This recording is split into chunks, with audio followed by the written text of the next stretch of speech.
Hi guys, നമ്മളാദ്യം നമ്മുടെ പുതിന നോക്കാം. ഈ മാവിൻ്റെ ചോട്ടിൽ അത്രയും നമ്മുടെ പുതിനയാണ് വളർന്ന് കിടക്കുന്നത്. അതേപോലെ തന്നെ ഇതൊരു വഴുതനയാണ്.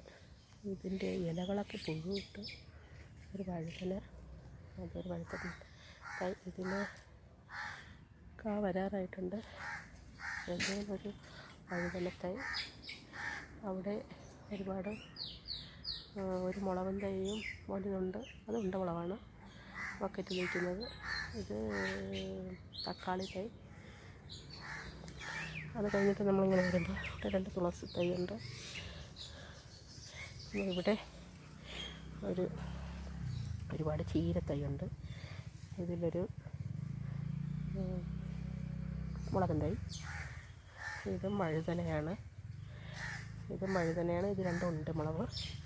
ഇതും പൂത്ത് വരുന്നുണ്ട്. അത് പാൽമുളകാണ്. അതിൽ മുട്ടൊക്കെ വന്നിട്ടുണ്ട്. അതേപോലെ ഇതെന്ന് പറയുന്നത് ഇതും വഴുതന കണ്ടല്ലോ. പിന്നെ നമുക്ക് ഇതിൽ പാൽമുളക് വന്നിട്ടുണ്ട് കണ്ടോ. അതിനുശേഷം നമുക്ക് പുറത്തോട്ട് പോകാം. നമ്മുടെ പുറത്തോട്ട് വന്ന് വഴിയിൽ ഞങ്ങൾ കുറച്ച് നട്ടിട്ടുണ്ട്. അത് കാണാം. ഓക്കെ, ഇവിടെ ചാക്കൊക്കെ ഇട്ടിരിക്കുന്നത് മഴ പെയ്ത വെള്ളക്കെട്ടാവും, അതുകൊണ്ടാണ്. അപ്പോൾ ഇത് സീതപ്പഴമാണ്. സീതപ്പഴം കായൊക്കെ വന്നിട്ടുണ്ടായിരുന്നു. ഞാൻ കാണിച്ചില്ല. ഇത് കണ്ടില്ല, കായാണ്. പിന്നെ ഇത് വഴുതന, അടുത്ത വഴുതന. ഇതിന് വഴുതന വന്ന് നിൽക്കുന്നുണ്ട്, വരാറായി. അതേപോലെ ഇതിലും പൂവിട്ടിട്ടുണ്ട്. ഇതൊരു കറിവേപ്പിലയാണ്. അത് കഴിഞ്ഞിട്ട് ഇവിടെയൊക്കെ മുളകും തൈയുണ്ട്. ഇവിടെ ഒരു മുളകും തൈയുണ്ട്.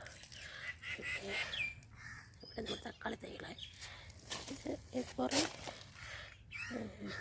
വയലിൽ വെല്ലുകൾ എത്ര പറിച്ച് വളർന്നാലും വീണ്ടും ഇവിടെ വീണ്ടും ഒരു മുളകും തൈ. പിന്നെ ഇത് നാരകമാണ്. നാരകം നല്ല മുള്ള കണ്ടില്ല, അതിൻ്റെ മുള്ളും നാരകം. അതേപോലെ 3-4 മൂട് നാരകമുണ്ട് കണ്ടില്ലേ. നല്ല പൊക്കത്തിന് വന്നിട്ടുണ്ട്.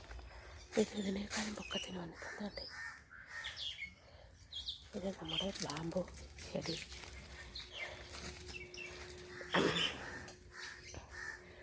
പിന്നെ നമ്മുടെ പ്ലാവ് നോക്കിക്കോളും. ഒരുപാട്